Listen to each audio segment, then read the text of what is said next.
ஓம் வாராகி தாயே போற்றி. அனைவருக்கும் வணக்கம். நான் உங்கள் சாந்தி பேசுறேங்க. இன்றைய பதிவுல நாம என்ன பார்க்க போறோம் அப்படின்னு பார்த்தீங்கன்னா, நாளை புதன்கிழமை திருவோண விரதம் வருகிறது. வாமன மூர்த்தியின் இந்த சக்தி வாய்ந்த காயத்ரி மந்திரத்தை சொல்லி வழிபட்டால் வாழ்க்கையில் மிகப்பெரிய ஒரு வளர்ச்சி ஏற்படும். சந்திர கிரகண தோஷம் ஏதாவது இருக்கிறது, இல்ல சந்திர தோஷம் ஏதாவது இருக்குது உங்க ஜாதகத்துல அப்படின்னா அதுவும் கூட நிவர்த்தி ஆகிவிடும். அப்படி வாமன மூர்த்தியின் சக்தி வாய்ந்த மந்திரம் என்ன, எப்படி சொல்லணும், இந்த திருவோண விரதம் எப்படி இருக்கணும், இதனால் என்னென்ன பலன்கள் நம்மளுக்கு கிடைக்கும் அப்படிங்கறத பத்தி இந்த பதிவுல நாம தெளிவாக பார்க்கலாம். அதற்கு முன்னாடி நம்ம சேனலை சப்ஸ்கிரைப் பண்ணாதவங்க சப்ஸ்கிரைப் பண்ணிக்கோங்க. பக்கத்திலே இருக்கிற பெல் ஐக்கானை கிளிக் பண்ணிக்கோங்க. அப்பதான் நான் போடுற எந்த ஒரு வீடியோவா இருந்தாலும் உடனே உங்களுக்கு நோட்டிபிகேஷன்ல வரும். இப்போ பார்த்தீங்கன்னா நம்மளுக்கு திருவோண விரதம் புதன்கிழமையோடு நம்மளுக்கு அமைந்திருக்கிறது. பொன் கிடைத்தாலும் புதன் கிடைக்காது அப்படின்னு சொல்லுவாங்க.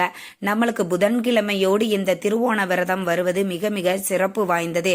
இந்த திருவோண விரதம் எப்படி இருக்கணும் அப்படின்னு பார்த்தீங்கன்னா, நீங்க காலையில எழுந்திருச்ச உடனே குளிச்சுட்டு உங்க வீட்டில் இருக்கக்கூடிய பெருமாள் படம் எதுவாக இருந்தாலும் சரிங்க, அதற்கு ஒரு நெய் தீபம் ஏற்றி உங்க விரதத்தை நீங்க துவங்கிடணும். மாலை வரைக்கும் நீங்கள் உபவாசமாக இருக்க வேண்டும். மருந்து மாத்திரைகள் எடுக்கிறீங்க அப்படின்னா ஃப்ரூட்ஸு, உப்பு போடாத ஒரு லைட்டான சாப்பாடா கூட நீங்க எடுத்துக்கிட்டு இந்த விரதத்தை நீங்க இருக்கலாம். மாலை 6 மணிக்கு மேல நீங்க என்ன செய்யணும் அப்படின்னு பார்த்தீங்கன்னா, உங்க பூஜை அறையில் இருக்கக்கூடிய பெருமாள் படத்திற்கு இந்த பூஜைகள் செய்யணும். இல்ல எங்க வீட்டுல நான் பக்கத்துல ஒரு பெருமாள் கோவில் இருக்குது, அங்க எல்லா அவதாரமும் இருக்குது, வாமனமூர்த்தியின் அவதாரமும் இருக்குது, அங்கு போய் நான் விளக்கு ஏத்தி தீபம் ஏத்தலாமா அப்படின்னு கேட்டீங்கன்னா தாராளமாக நீங்க ஏத்தி வழிபாடு செய்யலாம். முதல்ல நாம வீட்டுல எப்படி இந்த வழிபாட்டை செய்யணும் அப்படிங்கிறத நான் சொல்லிடுறேன். உங்க பூஜை அறையில வாமனமூர்த்தியின் படம் இருக்குது அப்படின்னா அதை வச்சு நீங்க வழிபாடு செய்யலாம். அதெல்லாம் எங்களுக்கு இல்லைங்க, திருப்பதி பெருமாள் வெங்கடாஜலபதி தான் வச்சிருக்கிறோம் அப்படின்னா பிரச்சனையே கிடையாது. அவரும் நாராயணரின் ஒரு அவதாரம் தான் வாமனமூர்த்தி. ஆக நீங்க நாராயணர் படம் இருந்தாலும் ஒரு நெய் தீபம் ஏற்றி அவருக்கு துளசி மாலைகள் சாற்றி நெய்வேத்தியமாக கற்கண்டு சாதம், புளி சாதம், பாயசம், இனிப்பு வகையில் ஏதாவது வைக்கலாம். இல்லைன்னா 2 வெத்தலைப்பாக்கு, வாழைப்பழம், 1 டம்ளர் பால்ல தேன் கலந்து வைப்பது அப்படிங்கிறதும் வச்சுக்கலாம்.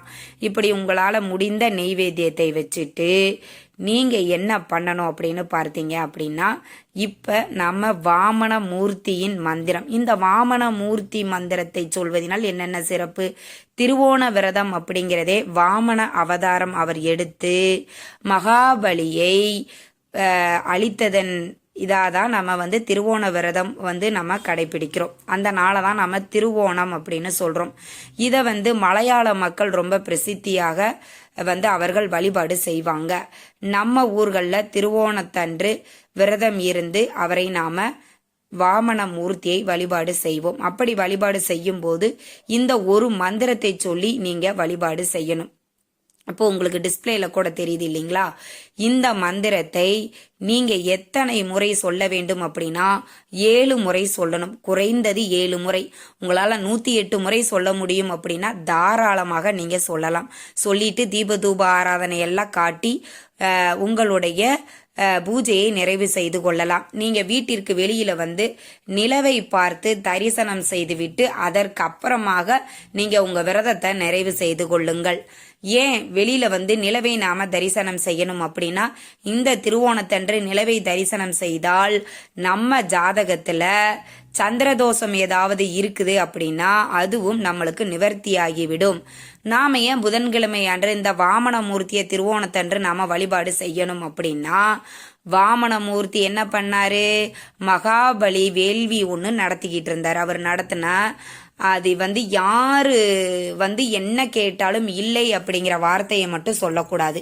அப்படி அந்த வேள்வியை அவர் நல்லபடியாக மகாபலி நடத்தி முடித்து விட்டால் தேவலோகம் பாதிக்கப்படும், அவர்களுக்கு ஆபத்து வரும். அப்ப தேவலோகர்கள் எல்லாருமே நாராயணர்கிட்ட போய் சொல்றாங்க, இந்த மாதிரி அவர் ஒரு யாகம் பண்றாரு, அவர் அந்த யாகம் நல்லபடியா முடிஞ்சிருச்சுன்னா எங்களுக்கு தான் ஆபத்து, நாராயணரே நீங்க தான் எங்களை காப்பாத்தணும் அப்படின்னு சொல்லி முறையிடுறாங்க.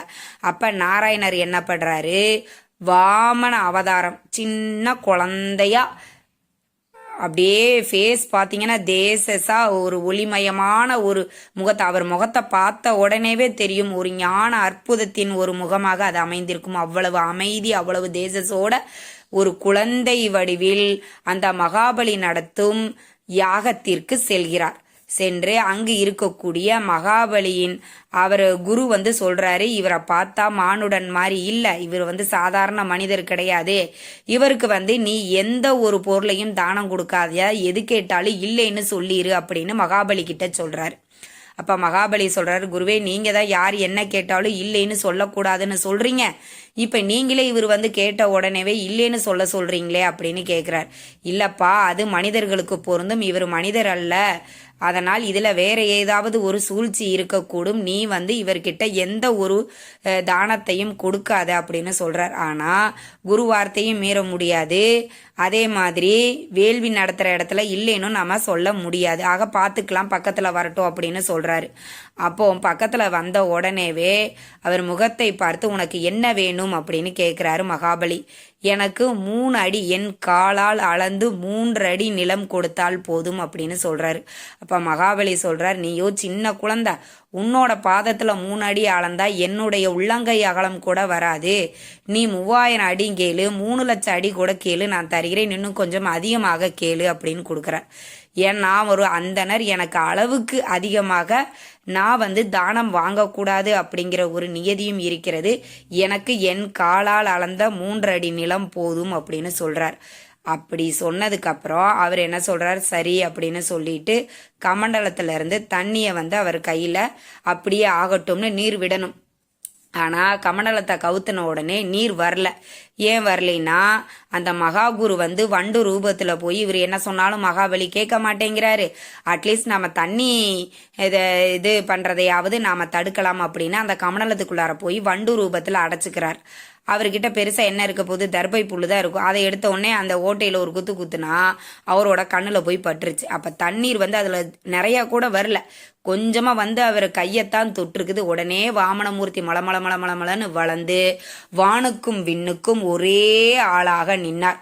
அப்படியே மகாபலி அசந்து போய் விட்டார். இப்ப அளக்கிறார், வானை ஒரு அடியும் விண்ணை ஒரு அடியும் 2 அடி அளந்துட்டா 3வது அடி எங்க வைக்கிறதுன்னு கேட்கிறார். என்னுடைய தலையில் வைத்து விடு அப்படின்னு சொல்லி அவர் அவருடைய தலையை காமித்து அவர் தலையில காலை வச்சு அழுத்தி, நீ பாதாள உலகத்திற்கு தவத்தின் மூலமாக இந்திர பதவியை அடைவாய் அப்படின்னு சொல்லி நீங்க இருந்து தவத்தை மேற்கொள் அப்படின்னு பாதாள உலகத்துக்கு அவரை அழித்து விடுகிறார். இதுதான் வாமன மூர்த்தி மகாபலியை அழித்த கதை.